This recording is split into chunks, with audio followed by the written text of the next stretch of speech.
Ireland's Taoiseach Michael Martin and predecessor Leo Varadkar are extremely nervous at the possibility of the UK leaving the EU without a deal in place, with talks set to resume this week, a former diplomat has said.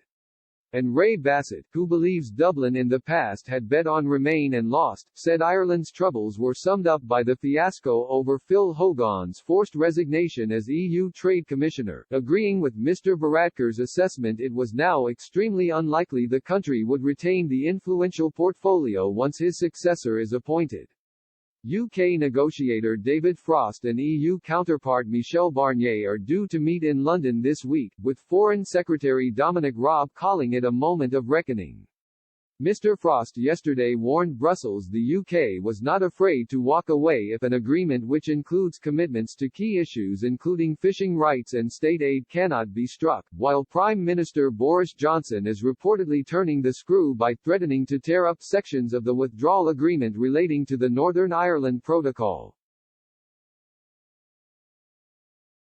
Mr. Bassett, Ireland's former ambassador to Canada, Jamaica and the Bahamas, told Express there was no doubt Mr. Varadkar, Mr. Martin and others would be monitoring the situation closely and with no small degree of anxiety. He said, there must be extreme nervousness in government circles in Dublin.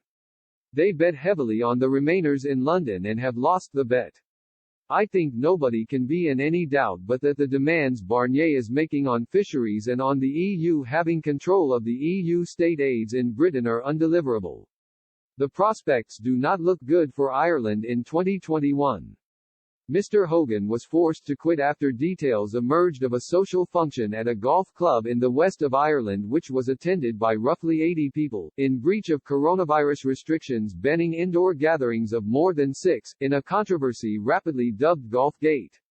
The Fine Gael politician initially offered an apology, but his position became untenable after both Mr. Martin and Mr. Varadkar suggested he should consider his position, a move on their part which Mr. Bassett believes was a mistake. Since then, Mairead McGuinness, who has served as first Vice President of the European Parliament since 2017, and Andrew McDowell, currently Vice President of the European Investment Bank, have been put forward by Ireland as their two nominations, with Foreign Minister Simon Coveney declining to put his name forward.